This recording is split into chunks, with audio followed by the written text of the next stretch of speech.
Here are 6 key Japanese concepts that can help you create a more meaningful and enjoyable work life. Concept number 1, Ikigai. For many people, life feels like a repetitive cycle. Commute to work, sleep, repeat.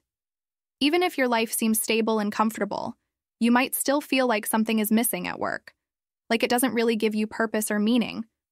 If you're feeling this way, it's likely that you haven't found that special thing that makes you excited to wake up every morning.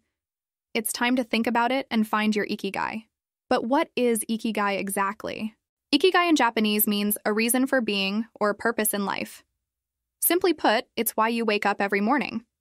Originally, Ikigai was all about finding true happiness, but nowadays it's also used for planning your career in the long term. It's about feeling happy and fulfilled in what you do every day.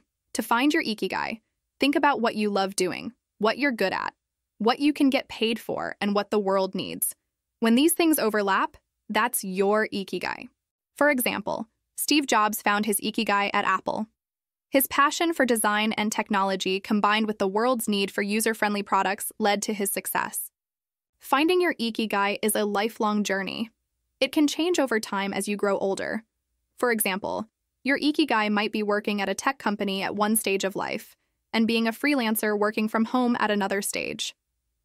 It's okay for your passions and skills to change along the way. To learn more about this concept, there's an incredible book called Ikigai, The Japanese Secret to a Long and Happy Life. Concept number 2, shuhari. Many people think that to enjoy your work, you have to do what you're passionate about. But the truth is, passion is a side effect of mastery. In other words, if you become really good at something, you'll probably end up loving it. This is where the shuhari concept can help. Shuhari is a martial arts idea that means obey, detach, leave. It's about the 3 stages you must go through to learn and master something. First, you start by following the rules. This means you learn the basics of a skill or field by sticking to one method or approach. Then you move to the second stage, where you break the rules. Once you've mastered the basics, you start trying new ideas and approaches. Finally, you reach the third stage, where you create your own rules. This means you go beyond what you've been taught and develop your own unique style or approach based on what you've learned. Let's say you're a sales professional at a tech company. At first, you're learning the sales script they provide. Your first instinct might be to think, "This isn't me, I don't think it'll work." But resist the urge to change things right away. Stick to what you're taught without any changes. This is shu. Next, start experimenting a bit. Maybe try rephrasing some words in the script or adding stories to your presentation. Play around with it to see what works best for you. This is ha. Finally, once you've mastered the basics and experimented, it's time to make it your own. Adjust the pitch to fit your style and personality. This is ri. Overall, shuhari teaches us to learn from tradition and others before finding our own way of doing things. Concept number 3, kaizen. In life, people often set big goals like major career moves or ambitious projects, but achieving these goals can be stressful and overwhelming. That's where the kaizen concept comes in. Kaizen means change for the better or continuous improvement in Japanese.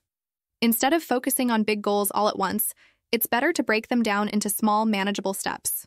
The idea is that making small, gradual changes over time can lead to significant improvements in the long run. It's like how steady drops of water can eventually wear away a stone. Similarly, small actions can add up to big changes in life. James Clear, in his book Atomic Habits, also emphasizes the power of small changes. By getting just 1% better every day for a year, you'll end up 37% better overall. So, how can you apply Kaizen to your life? You can start by focusing on yourself and finding one area you want to improve. Then, break your goal into small, manageable steps that you can tackle consistently over time. Keep track of your progress, and don't forget to celebrate your successes along the way. For example, let's say you want to become an expert in Excel. You could commit to spending just 10 minutes each day learning a new trick. Once you've mastered 15 tricks, treat yourself to a movie night.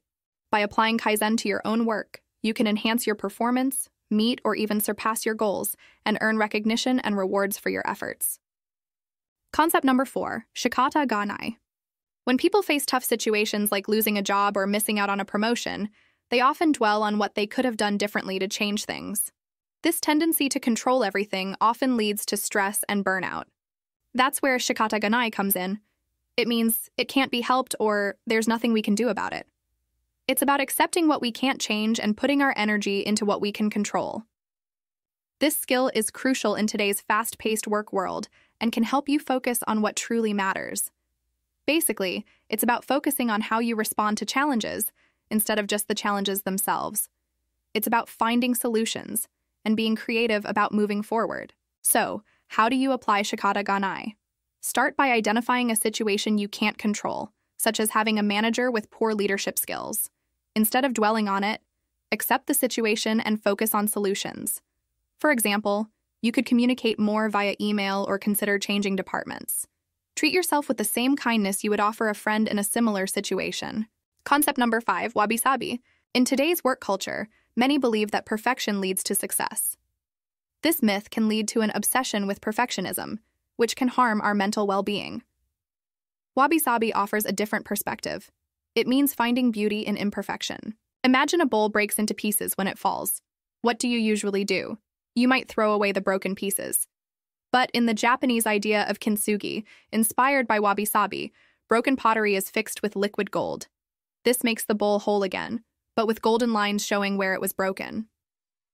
This teaches us that broken things can still be beautiful because the scars they have tell a story.